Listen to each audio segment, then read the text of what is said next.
Bonjour à tous. Alors aujourd'hui, comme je vous avais dit avant le week-end, on va travailler sur la... Oula, j'ai du mal avec la caméra. Alors, sur une expérience d'optique. Alors cette expérience, elle est un petit peu difficile à filmer avec le matériel que j'ai. Donc normalement, vous allez avoir accès à trois caméras. Une qui sera fixe et qui va correspondre à la caméra du point de vue de la lampe. Une autre qui va bouger pour l'expérience. Et puis bon, bah, la troisième avec moi, c'est elle qui enregistre le son. Alors, qu'est-ce qu'on voit sur cette expérience pour le moment? Eh bien, vous voyez, vous avez à disposition, donc là vous devez voir mes chaussettes d'ailleurs. Voilà. Donc, vous voyez un montage sur lequel vous avez euh, une, euh, une lampe. Cette lampe, elle vise une, euh, une diapositive. Alors là, la diapositive, je l'ai prise simple et facile à visualiser, donc avec des petits trous à l'intérieur. Cette diapositive, derrière, vous avez une loupe qui est montée sur un petit support en plastique, hein, que j'ai imprimé en 3D. Donc la loupe, vous devriez la voir là, voilà, plus précisément, elle est là, la loupe, hein. C'est celle-là. Et donc, quand on place correctement la loupe par rapport à à la diapositive, on a une image qui se forme sur la porte. Alors cette image, là, j'ai fait la mise au point, donc vous pouvez vérifier que l'image se forme correctement. Alors bon, vu que je suis obligé de le faire sur le sol pour avoir une zone suffisamment grande, il y a une partie de l'image qui se forme avant la porte. Mais toujours est-il que là, on voit bien la porte, et on voit surtout que si je déplace la loupe, ne serait-ce que de quelques centimètres, vous voyez que l'image n'est plus nette du tout. Donc, on peut former une image à l'aide d'une loupe et d'une diapositive, mais cette image ne peut se former correctement sur un écran. Alors l'écran, hein, c'est le nom que je vais donner à ma porte. Que quand il y a une configuration particulière qui est donnée. Là, en l'occurrence, à l'aide du mètre ruban, je peux mesurer toutes les distances, hein, et puis ça va être une partie du TP. On a l'écran qui est au 0 de mon mètre ruban. On a ici la diapositive qui est à 2,61 m de l'écran. Et on a, pour avoir une image nette, et vous voyez que ça se joue vraiment. Le positionnement se joue même pas au centimètre, hein. Donc là, le positionnement, on se retrouve avec une distance de 226. Donc 0 pour l'écran, 226 pour la loupe et 261 pour la diapositive. Donc ça, c'est une première chose. On voit une image qui se forme. Maintenant, on va essayer de caractériser cette image. Et pour la caractériser, une grille avec un ensemble de points, c'est pas forcément très pratique, parce que y a certaines choses qu'on ne peut pas voir avec cet ensemble de points. Du coup, on va utiliser une autre diapositive. Et sur cette diapositive, en fait, ce que je vais mettre, c'est une lettre, un F. Alors pourquoi un F? Pour une raison simple, c'est que un F, il a une forme qui est pas symétrique, ce qui veut dire que vous allez voir si le F est à l'envers, et vous allez voir si le F est inversé. Donc, dans mon support, ce que je vais faire, c'est que je vais le mettre de façon à ce que le F soit lisible de notre côté de la caméra. Donc, je l'inclus dans le support. Bon, le cache dessus, c'est pas la peine, hein, c'est pour la gloire. Et vous voyez déjà quelque chose à la caméra du fond, là, celle qui est en train de filmer la porte, c'est que vous avez le F qui est déjà inversé. La barre du F qui partait sur la droite ici, on la retrouve sur la porte dans l'autre sens. Et si on éteint un petit peu le couloir, on devrait voir le reste du F. Non, on ne le voit pas mieux. Donc ça, c'est le problème, c'est que on va essayer de le bouger un petit peu pour faire apparaître le reste de la lettre, de façon à ce qu'on voie ce qui est réellement ce qui est réellement projeté à l'écran. Alors, je vais déjà agrandir un petit peu la zone de lumière. Et ensuite, essayer de déplacer la lampe. Et la loupe. Et ce que vous voyez, c'est que le F est complètement renversé. Il est sans dessus-dessous et inversé. Et ça, c'est la particularité de ce système optique, c'est que vous allez former une image, mais cette image, elle va être renversée par rapport à la réalité. Alors ça, c'est une première chose. Une deuxième chose, c'est de connaître la distance minimale de mise au point. C'est-à-dire que plus mon objet va être près de la lentille, et plus il va falloir que j'éloigne la lentille de la porte si je veux avoir une image nette au niveau du mur. En réalité, il va finir par se rapprocher une distance minimale que maintenant je vais représenter avec l'autre caméra. Voilà. Il va finir par avoir une distance minimale en deçà de laquelle on n'arrivera même plus à former d'image sur le mur, d'image nette en tout cas, quelle que soit la distance à laquelle on se place du mur. Cette distance minimale, on peut la déterminer, c'est ce qu'on appelle la distance focale. Et pour la déterminer, il y a une méthode, ça s'appelle l'autocollimation. C'est simple, ça va être de mettre un miroir derrière la lentille. Alors en mettant un miroir derrière la lentille, je vais placer cette caméra de cette façon-là. Et on va utiliser le miroir donc, que j'ai dans le fond.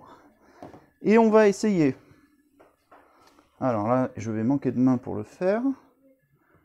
Je place la caméra ici. Et ce que je vais faire, c'est que je vais déplacer le miroir jusqu'à ce que la lettre se dessine nettement à la surface de la... Alors, voilà. Là, on est bien. Si on la soulève, on a quelque chose de net.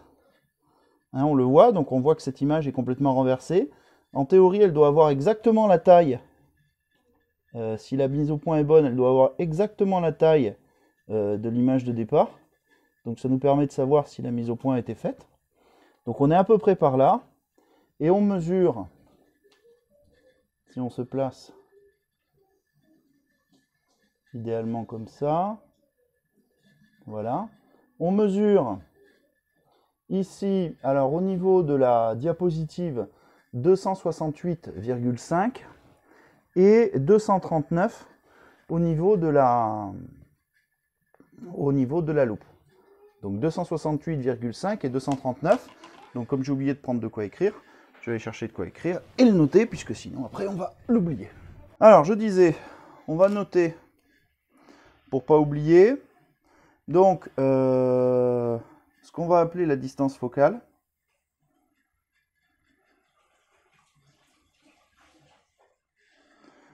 On a une distance de 239, donc 268,5 moins 239. Bon, on fera la différence tout à l'heure. Ça fait un petit peu moins, ça fait 29,5 cm. Donc on a une distance focale d'un petit peu moins de 30 cm dans le calcul. Bon, maintenant ce qu'on va essayer de trouver, c'est la relation mathématique qui va nous permettre de faire le lien entre la distance qui sépare la diapositive de la loupe de la distance qui la sépare du mur. Et pour faire ça, eh bien, ce qu'on va tenter, c'est de rapprocher progressivement la diapositive de la lentille et de mesurer systématiquement quelles sont les valeurs qui sont mesurées. Donc on a plusieurs étapes à réaliser et ensuite, on va on tracera un graphique et de façon à essayer de trouver la relation. Alors c'est parti.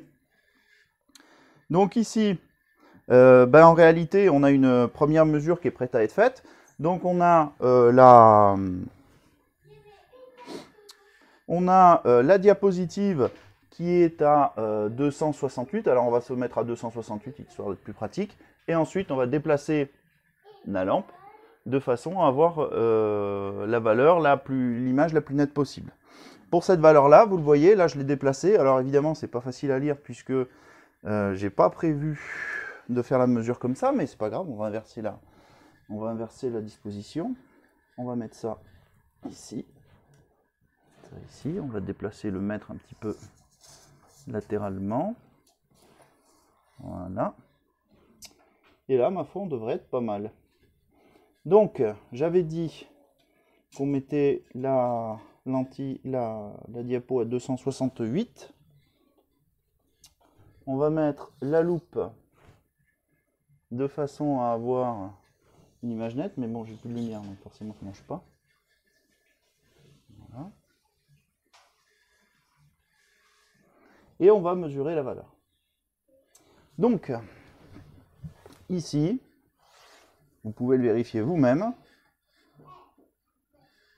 Vous pouvez même faire la mesure.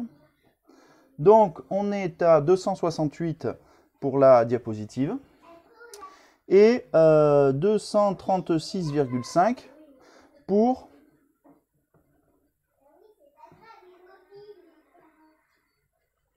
la diapo, pour la lentille. Donc, sur mon ardoise, ce que je vais faire, c'est que je vais mettre lentille, diapo, et à chaque fois, j'aurai la mesure par rapport à la porte. Donc la mesure 1, elle me dit la lentille 236 et la diapo 268. Voilà, donc 236, 268, j'espère. Ah, si, je suis en train d'être filmé en symétrique. Bon, j'ai pas pris la bonne option sur le téléphone, c'est pas grave. Alors, on continue, on va rapprocher un petit peu le dispositif. Hop, on va descendre, on était à 268, on va descendre à 260, on va 250. Et hop, 250.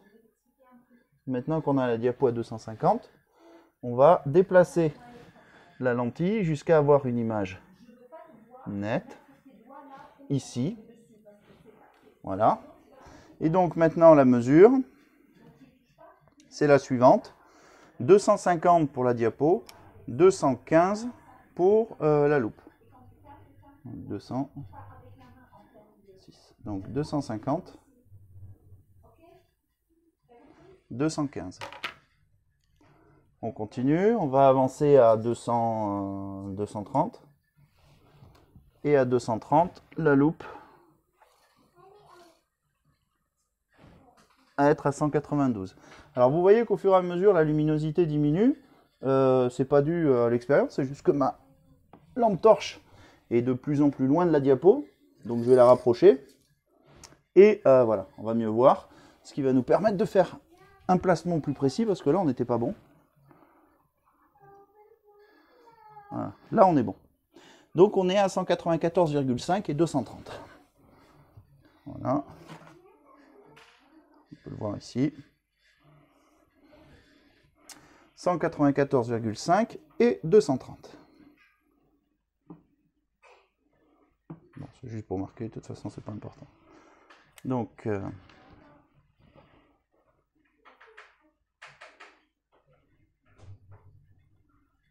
d'accord. On va descendre. Alors, gros moment de solitude, j'ai la caméra qui vient de s'éteindre, donc je rajoute celle-là qui va vous dire en direct la suite de l'expérience. Donc maintenant, enfin en direct différé, maintenant on change la position, on passe à 210. Pour une position à 210, on a une... voilà, donc là je replace l'échelle correctement. Pour une position à 210, on a maintenant 175,5 au niveau de la caméra. Donc maintenant on descend à 190.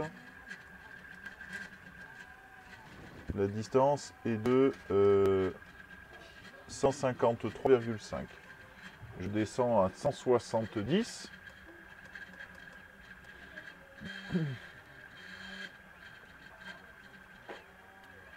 À 170, je me rapproche et j'ai un équilibre qui se fait aux alentours de 132 cm.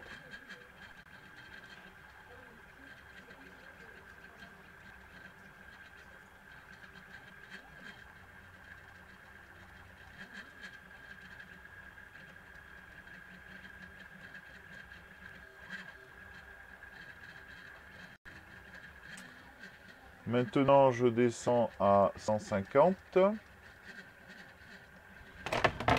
Non, j'étais déjà à 100... Oui, 150, c'est ça. Et à 150, j'ai un équilibre qui se fait à 110. J'ai une image qui se forme à 110 cm. Alors, chez la caméra, donc là, j'avais... voilà. Donc maintenant, je suis à 130 cm. À 130 cm, je commence à avoir du mal à régler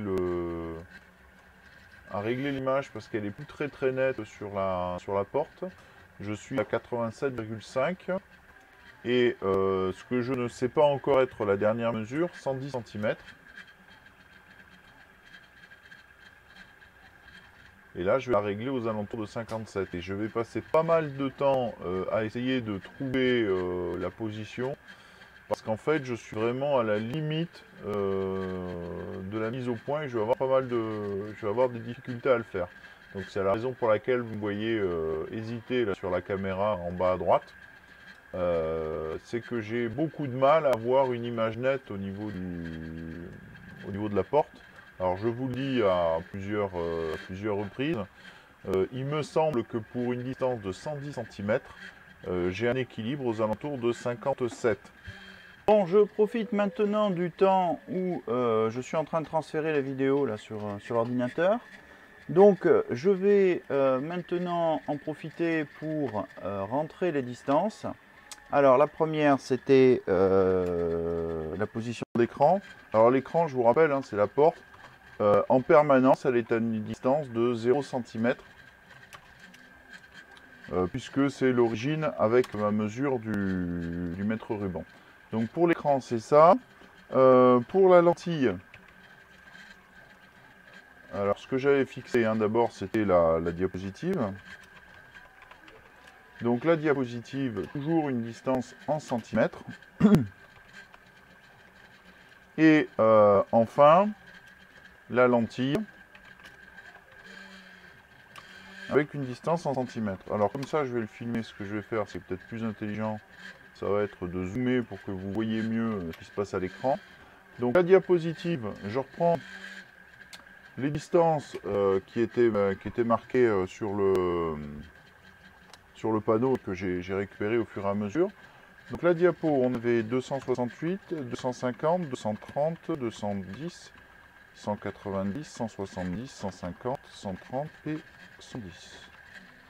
Pour la lentille, on avait 236, 215, 194,5, 175,5, 153,5, 132, 110, 87,5 et 57. Donc voilà pour les valeurs, et donc pour l'écran, c'est toujours 0 en permanence. La dernière valeur qui nous intéresse, c'est la distance focale.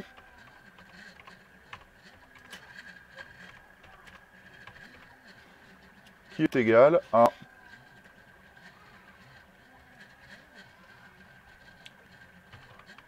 29,5 cm.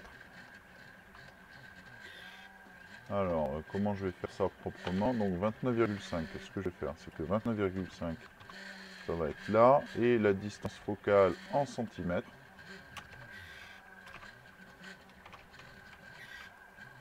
En centimètres, je le mets ici. Voilà. Ça, voilà. Donc avec ces valeurs-là, on va essayer de tracer un graphique pour voir un petit peu comment ça évolue. La première chose qu'on va faire, c'est d'essayer de tracer la diapositive et la lentille au fur et à mesure en fonction des mesures. Donc on sélectionne ces valeurs-là, on trace ça, et si on se met alors en ligne, avec des points, pour faire joli, même si les points sont blancs, on a quelque chose qui ressemble à ça. On a deux droites qui semblent être relativement linéaires. On a une première droite ici, si on fait une courbe de tendance, alors on va changer le type de diagramme pour passer sur une courbe de tendance, on va mettre des points. Si on fait une courbe de tendance pour la première, ici, et qu'on affiche l'équation, et bien on a ça. Alors le problème de cette courbe de tendance, c'est qu'elle est, le X, il correspond à quoi? Le X correspond au numéro de la mesure. Donc on n'a pas quelque chose de très parlant là. La seule droite qu'on peut tracer, échappe, ça va être d'essayer de tracer